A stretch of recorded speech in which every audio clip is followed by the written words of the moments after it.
अब जब हम क्वाड्रेंट पढ़ लिए तो क्वाड्रेंट पढ़ने के बाद अब आता है डिस्टेंस फार्मूला।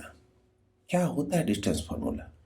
डिस्टेंस फार्मूला का मतलब होता है कि दो पॉइंट के बीच, मतलब 2 पॉइंट्स के बीच का डिस्टेंस कैसे फाइंड किया जाता है, तो उसे आज हम पढ़ते हैं डिस्टेंस फार्मूला के रूप में। तो distance between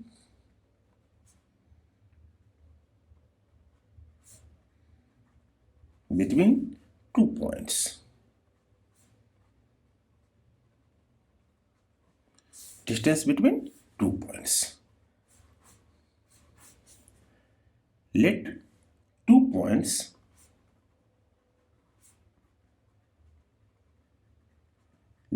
points first point और सेकंड पॉइंट, ये हो गया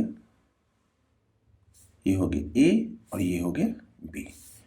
इन दोनों के ए का जो कोऑर्डिनेट होगा उसे हम x1 y1 के रूप में लेते हैं और बी का जो होता है उसे हम x2 y2 के रूप में लेते हैं।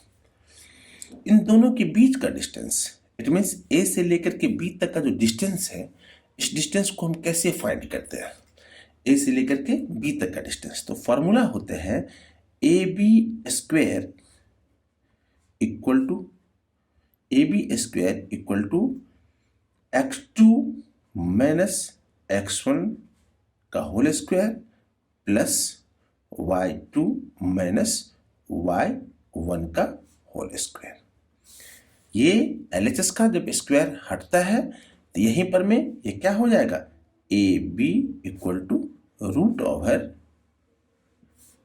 x2 माइनस x1 का whole square plus y2 minus y1 का होल स्क्वायर। ये इसका AB का डिस्टेंस हुआ। इसी को दूसरे लैंग्वेज हम लिख सकते हैं AB equal to root under x को क्या कहते हैं, एब्सिसा कहते हैं। The differences of abscissa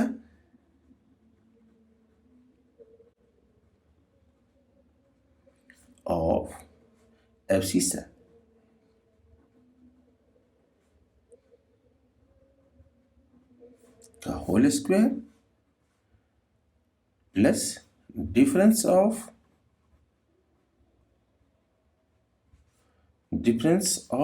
ordinates, इसका होल स्क्वायर। अब ये क्या हुआ, डिस्टेंस फार्मूला हुआ। लेकिन ध्यान रहे इसमें एक बात और होता है। क्या होता है कि जब मतलब ओरिजिन जो होता है वह XY से हो तो उस केस में Y का वैल्यू और X का वैल्यू क्या होता है, 0 हो जाता है। तो नोट्स में क्या आएगा, नोट में आएगा कि if 0 is origin and XY जो कोऑर्डिनेट है इन दोनों में इज एनी पॉइंट, किसी जगह पर में any point, then from the above formula we have, क्या लिखेंगे, we have AB equal to root under x minus 0 का स्क्वायर प्लस y माइनस 0 का स्क्वायर इक्वल टू क्या हो जाएगा, root under x square plus y square हो जाएगा। ये है डिस्टेंस फार्मूला। लेकिन क्या होता है, कहीं कहीं पर में यूजफुल जो फार्मूला होता है, अब इसी डिस्टेंस फार्मूला का यूज करके हम यह आइडेंटिफाई कर सकते हैं कि एनी ऑब्जेक्ट, मतलब any 2D figure, suppose that distance formula से ही क्या किया जाता है, 2D figure, it means rectangle, square, rhombus, parallelogram, इस सब को क्या किया जाता है, आइडेंटिफाई किया जाता है कि यह सब कैसे होता है। तो इसको हम किससे आइडेंटिफाई करते हैं, डिस्टेंस फार्मूला से, क्योंकि इसके 4 क्वाड्रेंट्स मतलब 4 वर्टेक्स जो होते हैं, 4 वर्टेक्स जो होते हैं, इस वर्टेक्स का कोऑर्डिनेट दिया होता है, तो उसी के बिहाफ पर में हम डिस्टेंस फार्मूला से क्या करते हैं, इसका वैल्यू फाइंड करते हैं। तो डिस्टेंस फार्मूला तो मुझे निकालना आ गया, हम वैल्यू फाइंड कर लेंगे। लेकिन अब डिस्टेंस निकलने के बाद हम कैसे आइडेंटिफाई करेंगे कि यह रेक्टेंगल है या स्क्वायर है या फिर ये पैरेललोग्राम है या रोम्बस है। इसके लिए फर्स्ट केस आता है कि रेक्टेंगल का जब केस आता है तो रेक्टेंगल में क्या होता है कि रेक्टेंगल अगर प्रूव करने के लिए क्या है, रेक्टेंगल अगर प्रूव करने के लिए कहे तो क्या कहेंगे कि opposite sides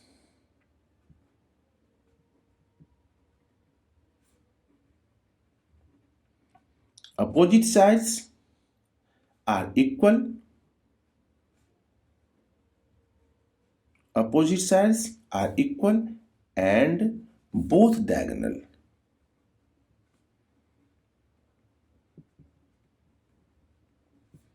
are also equal.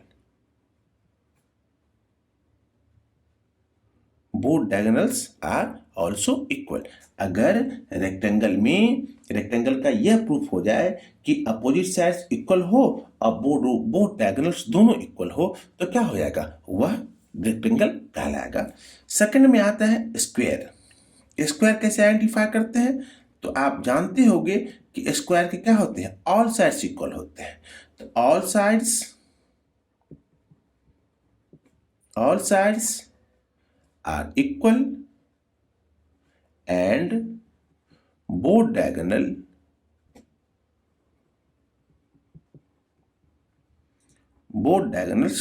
are also equal। उस केस में हम डिस्टेंस फार्मूला से क्या करते हैं, इसको फाइंड करेंगे। उस केस में हम उसे स्क्वायर कहेंगे। अगर स्क्वायर का मतलब ये हुआ कि ऑल साइड्स मतलब 4 साइड्स अगर इसके इक्वल हो और दोनों डायगोनल इक्वल हो, सबका फॉर्मूला किससे निकलेगा, डिस्टेंस फार्मूला से ही निकलेगा। डिस्टेंस फार्मूला का मतलब ये हुआ कि चारों का चारों जो वर्टेक्स है उस वर्टेक्स का कोऑर्डिनेट दिया होता है, उसी से मतलब x2 माइनस x1 का whole square plus y2 minus y1 का होल स्क्वायर, चाहे पॉजिटिव वैल्यू हो चाहे नेगेटिव वैल्यू हो, कोई फर्क नहीं पड़ता है। अब वैल्यू पुट करके आराम से उसका डिस्टेंस किया आता है, फाइंड किया आता है। थर्ड होता है पैरेललोग्राम। पैरेललोग्राम को हम ऐसे भी लिख सकते हैं। इसमें क्या होता है कि opposite sides are equal but both diagonals are not equal. Opposite sides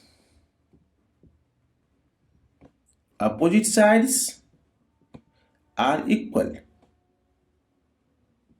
but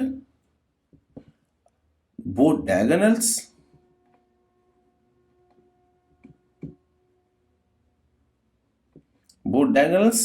are not equal।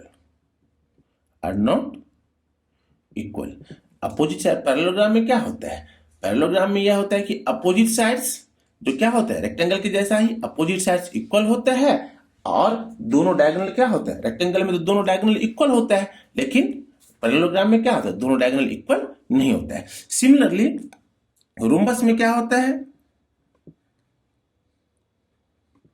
Rhombus में भी वही होता है स्क्वायर के जैसा, all sides equal but both diagonals are not equal.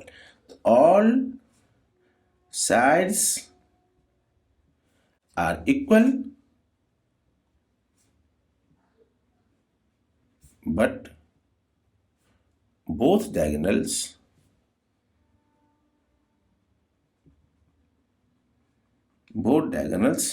are not equal। तो ये डिस्टेंस फार्मूला से क्या होगा, फाइंड कर लिया जाता है और फाइंड करने के बाद हम उसको आइडेंटिफाई करके देख लेंगे कि इसका ऑल साइड्स इक्वल है, अपोजिट साइड्स इक्वल है, बोथ डायगोनल्स इक्वल है या नहीं है। उसके बिहाफ पर हम रेक्टेंगल, स्क्वायर, पैरेललोग्राम या रोम्बस को हम क्या करेंगे, आइडेंटिफाई कर सकते हैं। लेकिन कभी कभी क्या होता है कि 3 पॉइंट्स दे दिया जाता है, कभी कभी 3 पॉइंट्स दे दिया जाता है, तो उस 3 पॉइंट्स को कैसे आइडेंटिफाई करते हैं। जब कोलिनियर का केस, कोलिनियर का मतलब क्या होता है, एक ही लाइन पे बने हुए 2 या मोर देन से ज्यादा पॉइंट, तो कहते हैं for 3 points to be collinear, for 3 points to be collinear,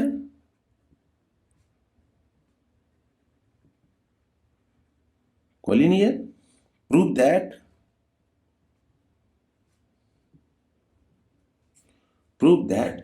the sum of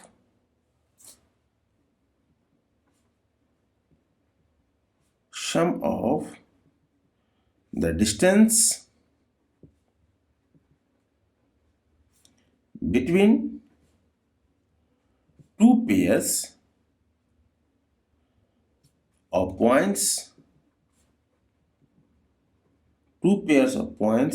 is equal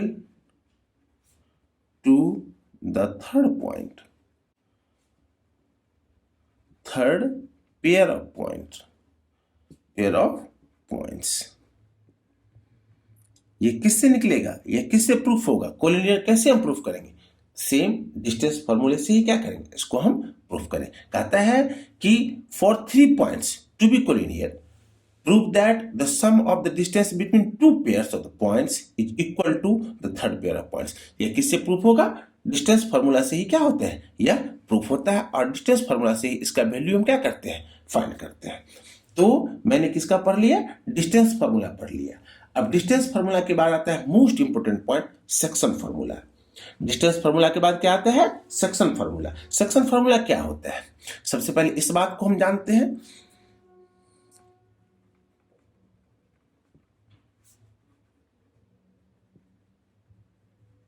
section formula क्या होता है?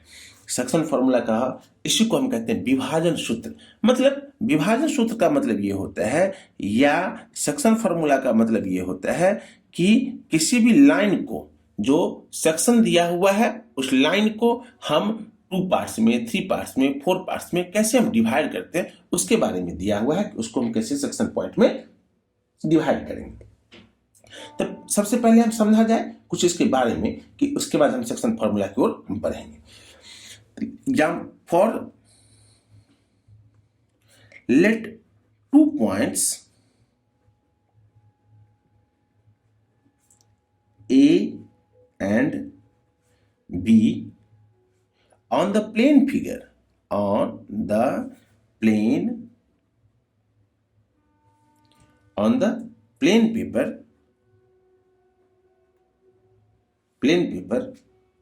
and P is the point on the segment AB, plane paper, and P is the point on the segment AB,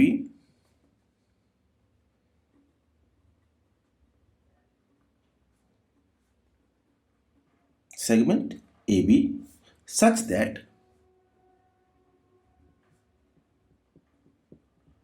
that AP ratio BP equal to M ratio N.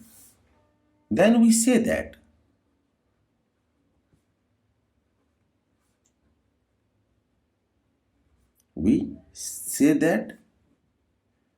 P is divided the segment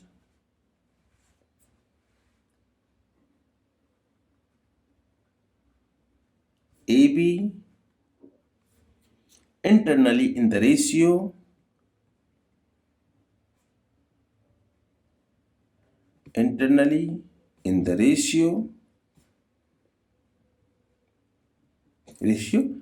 M ratio N। इसका मतलब क्या हुआ? मैंने तो लिख दिया, लेकिन आप तो नहीं समझ पाए। कहने का मतलब यह हुआ कि 2 पॉइंट्स, मतलब A और B, मैंने 2 पॉइंट ले लिया, एक ले लिया A और एक ले लिया B। इसको क्या किया जाता है कि इसका मतलब A और B को क्या किया गया, P पॉइंट लेकर कहता है कि let's 2 point A and B on the plane paper and P is the point on the segment AB। तो P कोई पॉइंट है, तो P को क्या किया, P मैंने यहां पर ले लिया, कोई सेगमेंट पॉइंट ले लिया। तो P is the point on the AB segment such that AP equal to PB। यहां पे क्या दिया हुआ है, AP equal to PB दिया हुआ है। Divided in the ratio m ratio n। अब ये AP का वैल्यू क्या हो जाएगा, AP का वैल्यू हो जाएगा m और PB का वैल्यू क्या हो जाएगा n। PB का वैल्यू क्या हो गया n। इसका मतलब क्या हुआ कि लाइन सेगमेंट को m और n के रेशियो में क्या किया गया, P पॉइंट के द्वारा इसे डिवाइड कर दिया गया, इसीलिए सेक्शन पार्ट्स में डिवाइड कर दिया गया, इसीलिए इसे हम क्या कहते हैं, सेक्शन फॉर्मूला कहते हैं। इसीलिए हम इसे क्या कहते हैं, सेक्शन फॉर्मूला। अब अगर इसका कोऑर्डिनेट अगर मैं ले लूं तो एक्स का ए का कोऑर्डिनेट क्या हो जाएगा x1 y1 और बी का कोऑर्डिनेट क्या हो जाएगा x2 y2। बी का कोऑर्डिनेट क्या हो जाएगा x2 y2। Then section formula क्या होगा, देन सेक्शन फॉर्मूला क्या होगा, x इक्वल टू होता है, x इक्वल टू इसका मतलब किसका, x इक्वल टू x का जो वैल्यू निकलेगा, p का जो वैल्यू निकलेगा।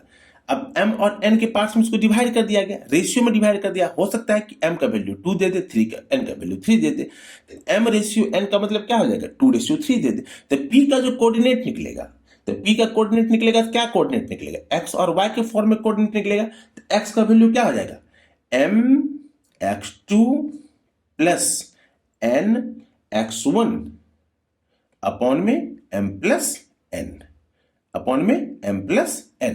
ये किसका फॉर्मूला हो गया, x का। और y का फॉर्मूला क्या हो जाएगा, m x2 plus n m y2 plus n y1 upon में कितना हो जाएगा m प्लस n। ये क्या हो गया सेक्शन फॉर्मूला, ये क्या हो गया सेक्शन फॉर्मूला। लेकिन कभी कभी क्या होता है, इस सेक्शन फॉर्मूला को हम तो यहां पर में 2 पार्ट्स में डिवाइड कर रहे हैं, मतलब P क्या कर रहा है m और n के पार्ट्स में डिवाइड कर रहा है। लेकिन कभी कभी क्या होता है कि यह इक्वल पार्ट्स में डिवाइड कर दिया जाता है। इक्वल पार्ट्स का मतलब क्या हुआ, इक्वली पार्ट्स में डिवाइड करने का मतलब ये हुआ कि वह एक इक्वल रेशियो में डिवाइड कर दिया जाता है। तो कहता है कि if P is the mid point, ये मिड पॉइंट का सेक्शन फॉर्मूला हो जाता है, if P is the mid point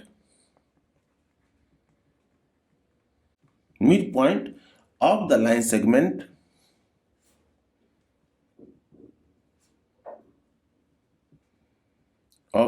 line segment AB, P is divided AB in equal distance are in ratio 1:1। 1:1 का मतलब क्या हुआ, इक्वल पार्ट्स में डिवाइड कर देना। 1:1 का मतलब क्या हो गया, इक्वल पार्ट्स में डिवाइड कर देना। Then x equal to x1 plus x2 upon में 2 और y equal to y1 plus y2 upon में 2। ये कौन सा फॉर्मूला हो गया, ये हो गया मिड पॉइंट का फॉर्मूला। मिड पॉइंट का फॉर्मूला का मतलब क्या हुआ कि जब सेक्शन फॉर्मूला के अकॉर्डिंग मिड पॉइंट में उसे क्या किया जाता है, डिवाइड किया जाता है, तो यह क्या कहलाएगा, मिड पॉइंट का फॉर्मूला कहलाता है। यह क्या कहलाता है, मिड पॉइंट का फॉर्मूला कहते हैं। इसी वे में, सिंपल वे में, जब आप किसी भी लाइन को जब देखोगे तो वह लाइन क्या होता है कि 2 इक्वल पार्ट्स में जब डिवाइड कर दिया जाता है, मतलब m और n का वैल्यू क्या होगा, इक्वल होगा, 1:1 2:2। तो उस कंडीशन में हम क्या ले सकते हैं कि वह दोनों किसके बराबर में हो जाएगा, इक्वल रेंज में आ जाएगा। इसलिए उसको हम x1 प्लस x2 अपॉन में 2, x का कोऑर्डिनेट निकल जाएगा और y का क्या निकल जाएगा, y1 प्लस y2 अपॉन में 2। अब आता है थर्ड पॉइंट कि जब ये ट्राइसेक्शन होता है, ट्राइसेक्शन का मतलब क्या हुआ कि एक ही लाइन सेगमेंट को 3 पार्ट्स में डिवाइड कर देना। एक ही लाइन सेगमेंट को कितने पार्ट्स में, 3 पार्ट्स में डिवाइड कर देना। If a line segment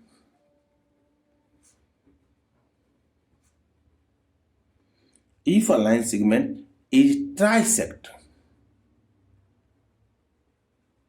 trisect the segment segment A B को जब क्या करता है, ट्राइसेक्ट कर दिया जाता है, देन फॉर एग्जाम्पल आप लाइन देखो पहले उसको, मतलब लाइन सेगमेंट तो ए बी है, ये हो गया ए, और ये लाइन सेगमेंट क्या हो गया, बी। अब ए का कोऑर्डिनेट x1 y1 और बी का coordinate x2 y2। Any problem? अब क्या किया जाता है, इसको p पार्ट्स में, ये हो गया p और ये हो गया q। अब आप देख सकते हो कि ए बी का जो लाइन सेगमेंट है, ए बी का लाइन सेगमेंट बहुत इंपॉर्टेंट पॉइंट्स है, इसमें बच्चे फंसते हैं, इसलिए ध्यान से इस चीज को समझने की कोशिश करिए। ए बी का जो पॉइंट है, ए बी सेगमेंट में P और Q दो पॉइंट है, जो क्या करता है, ट्राइसेक्ट, मतलब 3 इक्वल पार्ट्स में क्या करता है, उसे डिवाइड करता है। इसका मतलब हम कह सकते हैं AP equal to PQ equal to QB। हम तो ये कह सकते हैं ना। इसको हम किससे, कभी कभी किसी स्कूल में या किसी बच्चों के द्वारा उसको किससे पढ़ाया जाता है, उसको K मान के पढ़ा लिया जाता है। K मान के भी हम पढ़ा सकते हैं, या इसको हम क्या कर सकते हैं, 1 मान के भी बढ़ा सकते हैं। तो हो गया AP के बीच का डिस्टेंस क्या कहलाएगा, K, PQ के बीच का डिस्टेंस क्या कहलाएगा, K, और K मतलब Q और B के बीच का भी डिस्टेंस क्या कहलाएगा, Q और B के बीच का भी डिस्टेंस क्या कहलाएगा, K। तो 3 इक्वल पार्ट्स में उसको डिवाइड कर दिया गया। अब क्या होता है इसमें, देखिए कि PB, अब यहां से सबसे पहले मेन बात उठता है यहां पर में कि इसको तो हम लेंगे, लेकिन इसको कब हम किसको 1 मानेंगे, किसको 2 मानेंगे, नहीं, ऐसा नहीं होता है। इसको सबसे पहले यह दिखाया जाता है कि PB इक्वल टू, अब एक चीज देखो, PB इक्वल टू, PB का मतलब क्या हो गया, PB में हो गया PQ plus QB, PQ plus QB। इसका मतलब हो गया कि K plus K equal to कितना होता है, 2K। PQ का डिस्टेंस कितना है, K, और QB का डिस्टेंस कितना है, K। इन दोनों को प्लस कर दिया तो क्या निकल गया, 2K निकल गया। सिमिलरली अगर मैं आता हूं AQ पर में तो क्या लिखेंगे, AP प्लस PQ। इसका मतलब क्या हो गया, K plus K equal to कितना हो जाएगा, 2K। ये भी 2K के बराबर में हो गया। अब इसका हम रेशियो निकालते हैं। रेशियो कैसे निकलेगा, AP अपॉन PB। तो AP upon PB equal to क्या आ जाएगा, AP का वैल्यू कितना है, AP का वैल्यू है K, तो K अपॉन PB का वैल्यू तो मैंने जस्ट फाइंड किया है 2K। ये K और ये K कैंसिल हो जाएगा, क्या बच जाएगा, 1/2। देयरफॉर इसको हम क्या लिख सकते हैं, AP ratio PB equal to कितना, 1/2। और इसी 1/2 को हम क्या लेट कर लेंगे, इसी 1/2 को हम M1 रेशियो N1 लेट कर लेंगे। M1 रेशियो N1 लेट कर लिया।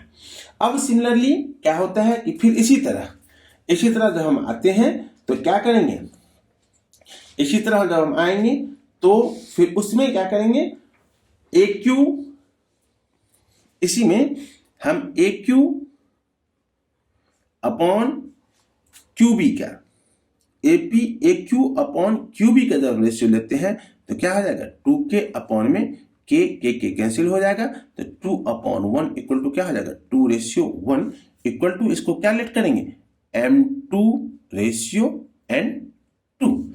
इसको क्या लेट कर लेंगे, M2 ratio N2। Then coordinate कैसे फाइंड किया जाएगा, तब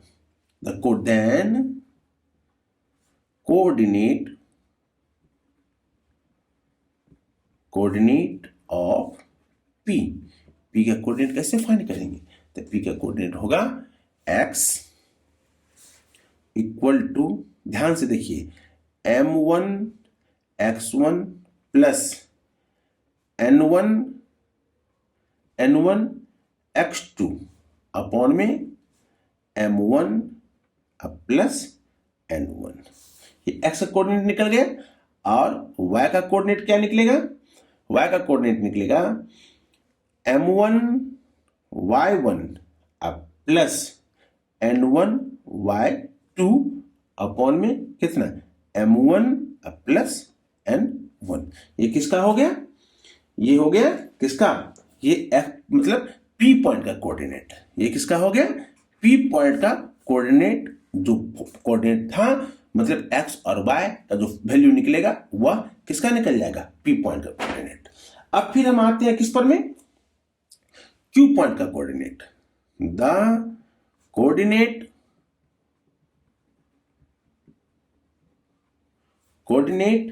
of Q point, Q point का कोऑर्डिनेट कैसे निकलेगा, तो सिमिलरली क्यू पॉइंट का जो कोऑर्डिनेट निकलेगा वैसे ही x इक्वल टू क्या निकलेगा, m2 x2 x1 plus n2 x2 upon में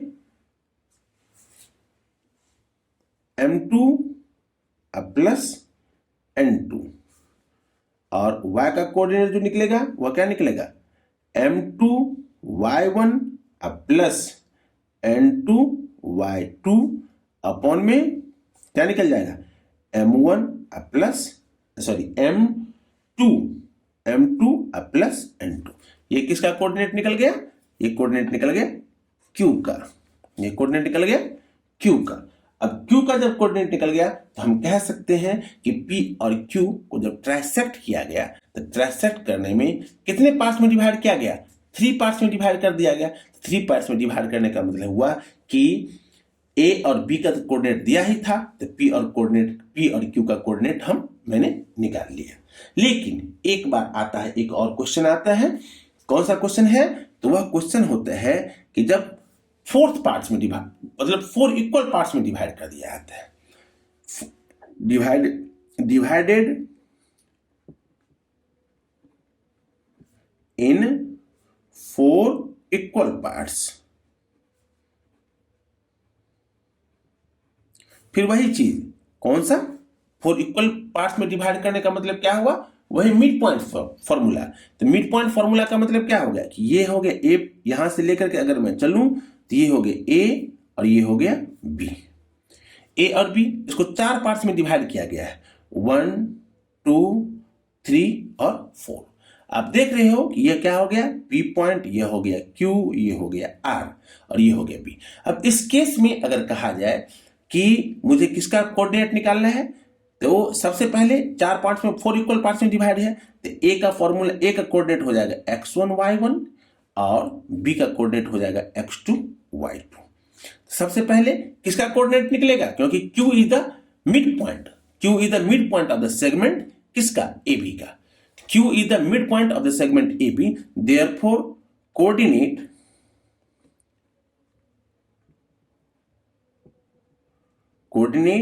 ऑफ Q इक्वल टू क्या हो जाएगा, x1 प्लस x2 अपॉन में 2 और y1 प्लस y2 अपॉन में 2। किसका कोऑर्डिनेट निकल जाएगा, Q का। अब Q का जब कोऑर्डिनेट आपको निकल गया तो Q क्या है, मिड पॉइंट है किसका, AB सेगमेंट का। उसी तरह अगर मैं देखूं तो R क्या है, R Q B का क्या है, मिड पॉइंट है। तो सिमिलरली इसी तरह निकल जाएगा इसका भी, x1 इसका भी x1, इसका x2 अपॉन में 2, इसका y1, q का y1 और b का y2, इस दोनों को भी प्लस करके 2 से डिवाइड कर देंगे तो r का निकल जाएगा। सिमिलरली अगर हम देखते हैं p पॉइंट को कोऑर्डिनेट को देखते हैं तो यहां पर भी aq एक लाइन सेगमेंट है, उसका मिड पॉइंट क्या हो गया, p, और p उसी तरह इसका कोऑर्डिनेट फाइंड किया जाएगा x1 प्लस q1 का x1 अपॉन में 2 और y1 प्लस q1 का q का y2 और उसको 2 से डिवाइड कर देंगे तो क्या निकल जाएगा, किसका, p का कोऑर्डिनेट x और y का कोऑर्डिनेट निकल जाएगा। लेकिन एक केस होता है कभी कभी कि देता है क्या, कि अननोन वर्टेक्स पैरेललोग्राम में दे देता है क्वेश्चन, रोम्बस में दे देता है क्वेश्चन। उस समय क्या करता है कि अननोन वर्टेक्स फाइंड करने के लिए कभी कभी दे देता है। तो अननोन वर्टेक्स फाइंड करने के लिए कैसे फाइंड करेंगे, अननोन वर्टेक्स फाइंड करने के लिए देता है इन पैरेललोग्राम। तो पैरेललोग्राम की अगर चर्चा मैं करूं तो ये होता है फिगर पैरेललोग्राम का, सिमिलरली रेक्टेंगल की तरह, लेकिन दोनों डायगोनल क्या होते हैं, आपस में इक्वल नहीं होते, ए बी सी और ये क्या हो गया डी। अब इसमें ए का कोऑर्डिनेट हो जाएगा x1 y1 बी का कोऑर्डिनेट हो जाएगा x2 y2, सी का कोऑर्डिनेट हो जाएगा x3 और y3, और डी का कोऑर्डिनेट हो जाएगा x4 और y4 कोऑर्डिनेट हो जाएगा। तो कैसे निकालेंगे? तो इस केस में निकलेगा, ध्यान रहे, दोनों का डायगोनल क्या करेंगे, मिट कर देंगे, दोनों का डायगोनल मिट कर देंगे, और मिट करने के बाद तो हम क्या निकालेंगे, ध्यान रहे कि x1 plus x3 upon 2 equal to क्या निकलता है, x2 प्लस x4 अपॉन में 2, और ये x का कोऑर्डिनेट निकल जाएगा, और y1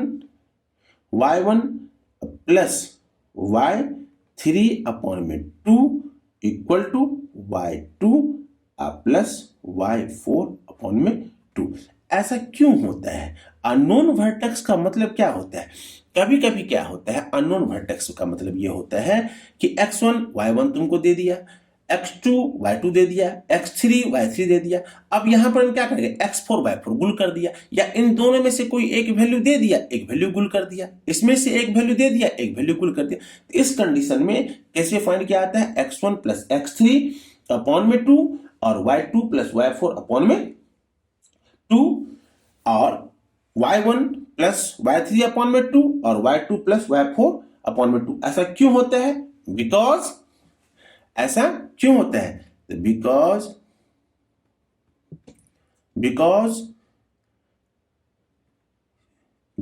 in parallelogram both diagonal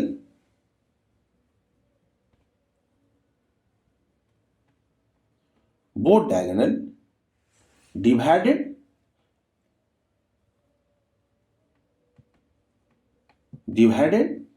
into two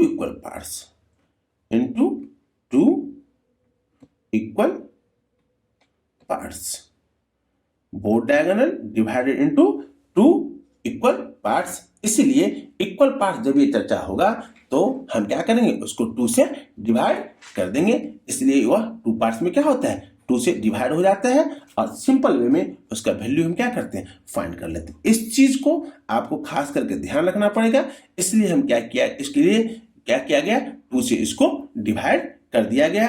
तो कहने का मतलब ये हुआ कि कोऑर्डिनेट का क्लास आज खत्म हो गया, और कोऑर्डिनेट से रिलेटेड जितना भी क्वेश्चन है एनसीईआरटी में या बोर्ड में प्रीवियस ईयर में, सीबीएसई के प्रीवियस ईयर में जो पूछा गया है, तो उन सारे क्वेश्चनों का डिटेल्स कल आपको मिलेगा। मैं प्रयास करूंगा आप लोगों का जितना हो सके क्वेश्चन सोल्व कर दूं, और एनसीईआरटी से भी रिलेटेड क्वेश्चन अगर हो तो मैं उसको सोल्व करने की कोशिश करूंगा।